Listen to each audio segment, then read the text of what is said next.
Renewables are having a moment. Wind and solar capacity in the U.S. went up 13 gigawatts last year, now totaling more than 238 gigawatts nationwide. And last year's Inflation Reduction Act is helping to move the needle in a big way. But there's a problem. For wind and solar to meet the demands of the energy transition, we need some way to store all those electrons for use during peak hours or when production is low. It's something Janice Lin knew early on. At some point, we realized, you know what? To maintain grid reliability, we were going to need the capability to balance and better match solar production to when it's needed and consumed. And that, while we've always done that with pumped hydro, not everybody has a handy mountain nearby to store large quantities of electricity in the form of gravitational storage. The International Energy Association estimates that to meet current climate goals, the world needs 266 gigawatts of storage by 2030. And because of their cost and size, batteries can't be the only solution. When Janice and her colleagues researched what solutions could fill that gap, one fuel stood out above all else: hydrogen.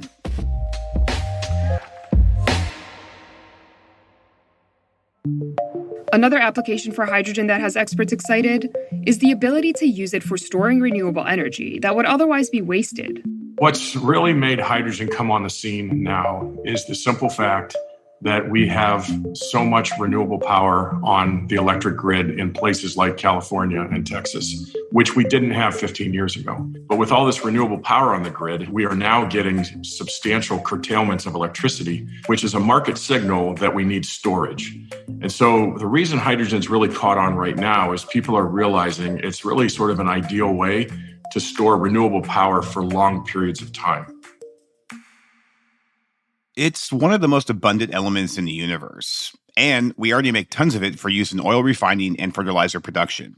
And initiatives in South America, Australia, and Europe were already getting the ball rolling on scaling up hydrogen production and infrastructure. Now, under the right circumstances, green hydrogen, produced via electrolysis powered by renewables, could be the long-term storage solution the energy transition needs. Once produced, the gas could be stored and moved around like we do now with natural gas. But when burned for power or in industrial settings, it'd be much cleaner than any fossil fuel. And that's when it hit me. It's like, wow, in my whole career, my pursuit of clean energy and this clean energy transition, this little itty bitty molecule, which is so abundant, this is the solution we've always been waiting for. And it's within our grasp. Like, this is the solution to meaningfully ending our dependence on fossil fuels.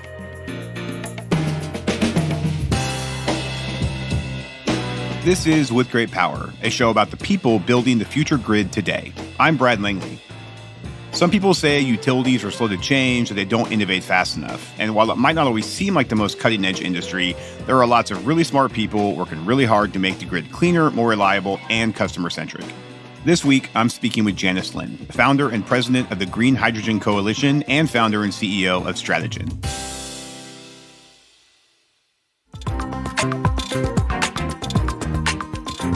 Did you know we spend a third of our lives at work? If you've been thinking, I should be fighting climate change with all that time, I have great news. The new season of Degrees, Real Talk About Planet-Saving Careers, is all about how to green your job.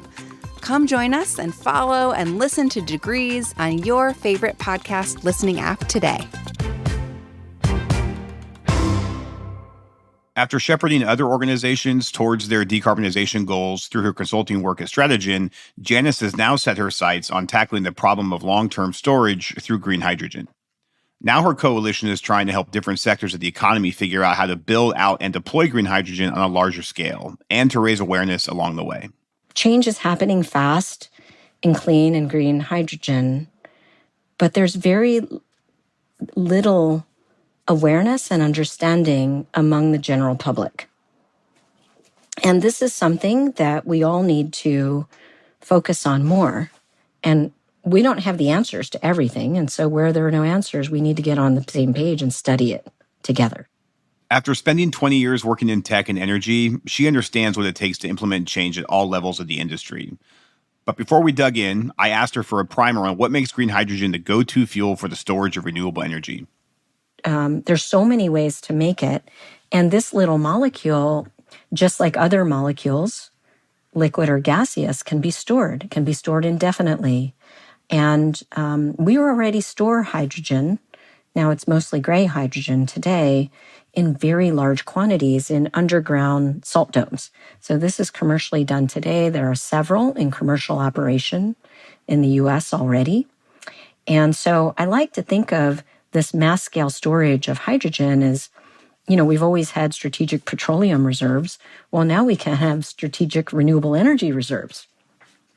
The other neat thing about this little molecule is you can move it around in pipelines, much in the same way that we move natural gas in pipelines. In fact, one of the things that surprised me on my journey early on was the discovery that the United States already has more than 1,600 miles of hydrogen pipeline in commercial operation today.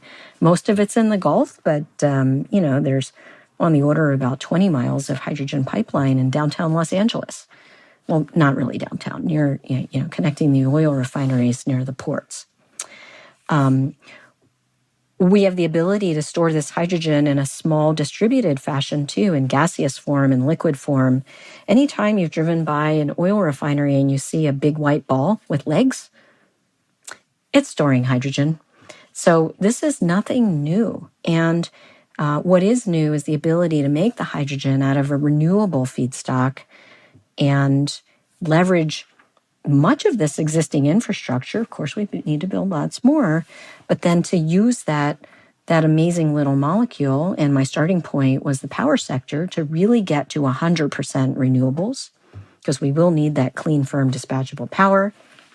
And the amazing thing about this molecule is it can displace liquid fossil fuels. In fact, if what you need is a liquid fossil fuel, a liquid fuel, I'll call it an alternative fuel, hydrogen can be converted and made into pretty much any type of liquid fossil fuel we use today. So your first hub effort for green hydrogen was in Los Angeles. When was that, and what were some of your findings? So we started the Green Hydrogen Coalition in the fall of 2019 with a thesis. And our thesis was that the way to make progress happen for this amazing little molecule was to go big and go fast. It was through scale. What we've learned from the wind industry, from the solar industry, is that when you can scale, you can produce at much lower cost. You can start to be able to build much larger production systems and, importantly, have visibility into the needed infrastructure for storing it and moving it around. So we had this idea with the GHC that we would accelerate progress by focusing on scale, and how you do that was to aggregate demand in targeted locations and aggregate demand across sectors, because any one sector is probably not big enough to get to the scale that you need. And you have to do that in targeted locations, because then you have the concentration of demand needed to start forecasting and building much larger production facilities. And very importantly, the needed transport and storage infrastructure to connect supply with demand. And so this was the whole thesis of the GHC when we started out. Why did we choose LA? And we literally started working on Los Angeles right away after considering a bunch of other locations. And the reason was, one, Los Angeles has one of the largest ports in North America, and maritime shipping, port operations. This is a really large source of air pollution, very concentrated diesel use, and everyone knows that LA struggles with air quality issues as a result, and there's like many, many tens of thousands of diesel trucks. So from an impact standpoint, LA met all the criteria. Secondly, Los Angeles has a number of really exciting potential off-takers, some of which were already in action, as of the fall of 2019. Los Angeles County has more hydrogen fueling stations than any other county in California. And California as a state has more fueling stations than any other state in the country. There were a number of demonstrations and projects already underway. And when we started to interview off-takers, we realized that there was an abundance of multi-sectoral off-takers and uses of hydrogen, and importantly, interested buyers, right? Because all of this is theoretical until you need one or two anchor buyers to really get things going. And then finally, Los Angeles in particular is an extremely progressive city. California is a progressive state in terms of having established policies to achieve a clean energy transition. LA in particular has a goal to achieve 100% renewable electricity by 2035. So those were all the reasons why we started in LA and Southern California. And so what were some of your findings from that effort in Los Angeles? Well, we started studying this three and a half years ago, and I'm so happy to report that. So I'll give you the punchline, and then I'll tell you what we did, and I'll tell you where you can find more information, because we've published all of this, and it's in the public domain. But the first punchline is that we can deliver mass-scale green hydrogen into LA, into the port, for under $1 a kilogram.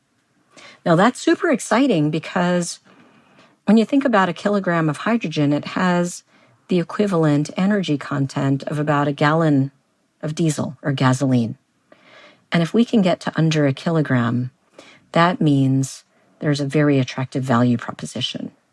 And our goal was always solve for the fuel supply. If you can get the alternative fuel supply to be attractive economically, then natural economic forces will just take care of itself. Now, this forecast is in the future once we are at scale. And that gets me to my next conclusion. To get there, you need to have scale. You need to have a 100% hydrogen pipeline. And it needs to be connected to geologic storage. Why is that important?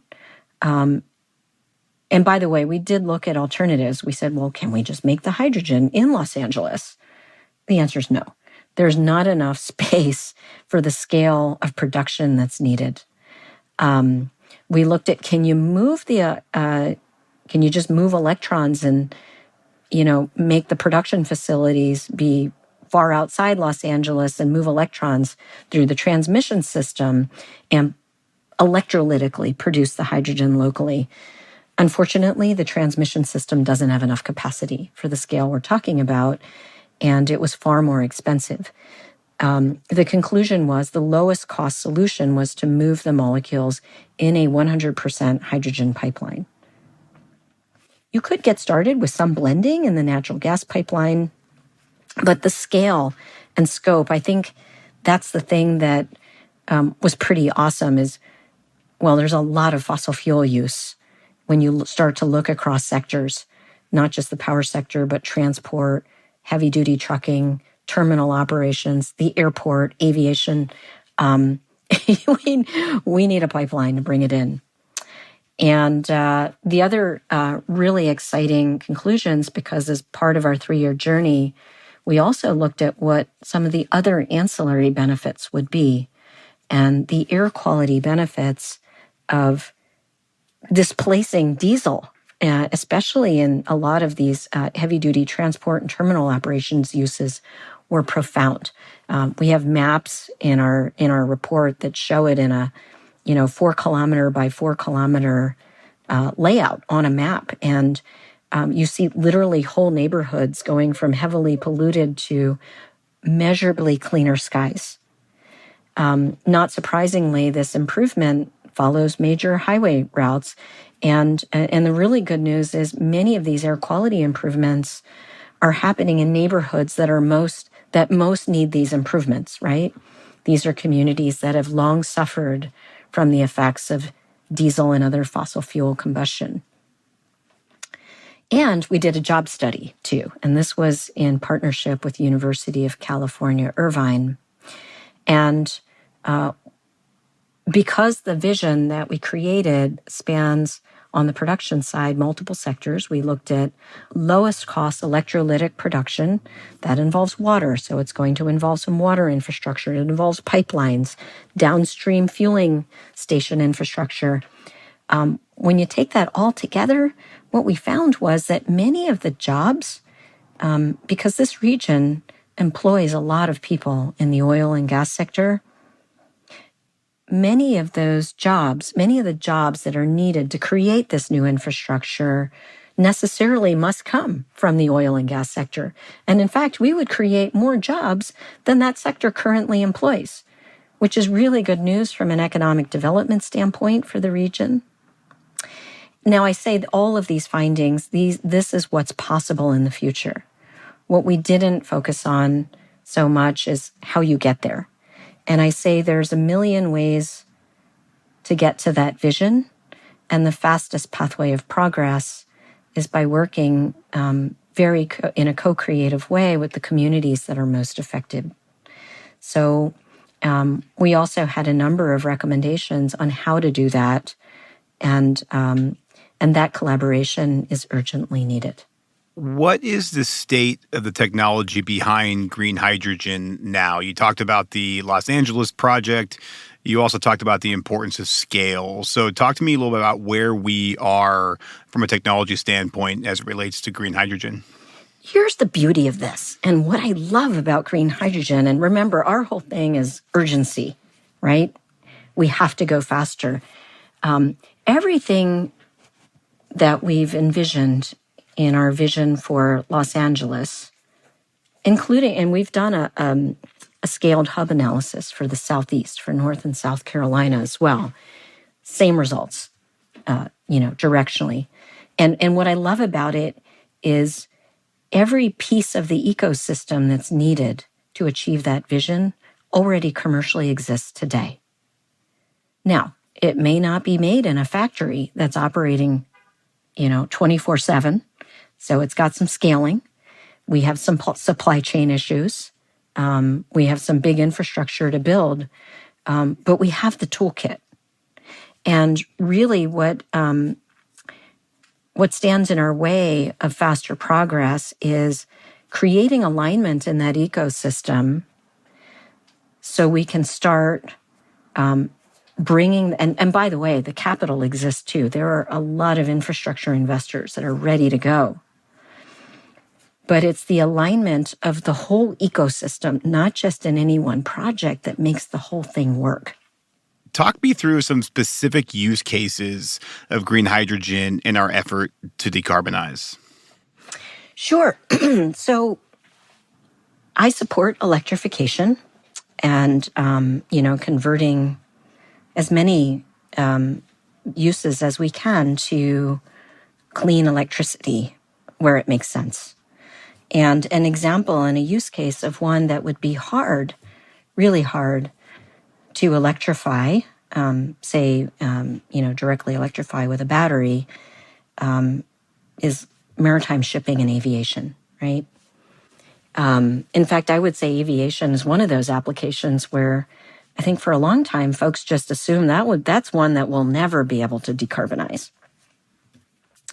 Happy to report that with green hydrogen, we can decarbonize even aviation. So the challenge with aviation is you need lightweight, you need long distances. I'm talking like long haul, San Francisco to Sydney. Fuels are very dense, and the energy density to weight ratio and volume, it all pencils out. That's why fuels are used on planes. And where hydrogen really shines, fuel cell electrics, is for heavy-duty trucking, where There's a high utilization of the truck. There's not a lot of time to recharge the battery, and payload matters. And one of the great things about hydrogen is extremely lightweight. Sometimes I hear debates between fuel cell electric and battery electric, and those sorts of debates make me a little sad, because actually the debate that needs to be happening, it should be battery electric and fuel cell electric versus diesel and gasoline. So now I'm going to ask you to get your crystal ball out. When do you think green hydrogen will be a commonly deployed decarbonization solution? Well, thanks to our federal government, the Biden administration, and the Hydrogen Earthshot, and the $7 billion RFP that's on the street for clean and green hydrogen hubs around the country, I think progress is moving much more quickly, which we're absolutely thrilled about. The recent passage of the IRA and the tax credits has made the United States one of the hottest markets for clean and green hydrogen production globally. And, all it takes is one leader. And now look what's happening. Other countries are concerned that they're, not keeping up. So they're starting to put into place similar legislation and mechanisms and tax incentives. So if I were to say my crystal ball, I think we are going to see some very meaningful scaled projects start construction and go online at the end of this year, more and more in time next year. We're going to start seeing the first international exports, imports of clean and green hydrogen. Sadly, the war on Ukraine has put a very big spotlight on the need for fuel diversity and the need for new sources. So that is accelerating, this drive for export or import from Europe, from other places. So earlier I said, I've been through this journey a few times, first in solar and then with batteries. And now I actually think that progress with green hydrogen is going to happen much, much faster. And we are going to see material progress, like really material progress in single-digit years, starting with very large-scale projects where you're either exporting or consuming the hydrogen in a co-located fashion. And again, if we have it our way, in single-digit years, provided we can move quickly with the development of the infrastructure, the transport and storage infrastructure, really more of a connected hub concept, again, in single, I would like to say before 2030. That's amazing. That's exceeding my expectations. That's great. All right, last question for you. We call this show With Great Power, which is a nod to the power industry, but it's also a famous quote from Spider-Man: with great power comes great responsibility. What is the superpower you bring to the clean energy transition? I love this question because that's a question I always ask new people on my team. And what I always tell them as an example is that my superpower is to handle tough conversations and to bring people together with empathy, and also in a way that lifts them up, right? Because sometimes empathy is not enough. It's good to have an audience to hear you and make sure you feel seen, but also a problem solver. I always tell people that what's important to me in every convening that we do is, one, we can't be shy to handle the tough problems, the issues. That's why we're getting together. But two, I want everyone to really be focused on solutions and aiming for a feeling that I want people to feel encouraged and inspired that they themselves can make change happen. That's my goal in life. Love that. Thank you so much, Janice, for your time today and for talking with us about green hydrogen. Really appreciate it. Thank you, Brad, and thanks for this awesome podcast. Janice Lin is the founder and president of the Green Hydrogen Coalition and founder and CEO of Strategy. With Great Power is produced by GridX in partnership with Postscript Media. Delivering on our clean energy future is complex. GridX exists to simplify the journey. GridX is the enterprise rate platform that modern utilities rely on to usher in our clean energy future. We design and implement emerging rate structures, and we increase consumer investment in clean energy, all while managing the complex billing needs of a distributed grid. Our production team includes Aaron Hardick, Stephen Lacey, Dalvin Abawaji, and Camille Stennis from Postscript Media. The original theme song and mixing came from Sean Marquand. The GridX production team includes Jenny Barber and me, Brad Langley. If this show is providing value for you, and we really hope it is, we'd love it if you help us spread the word. You can rate or review us at Apple and Spotify, or you can share a link with a friend, colleague, or the energy nerd in your life. Thanks for listening. I'm Brad Langley.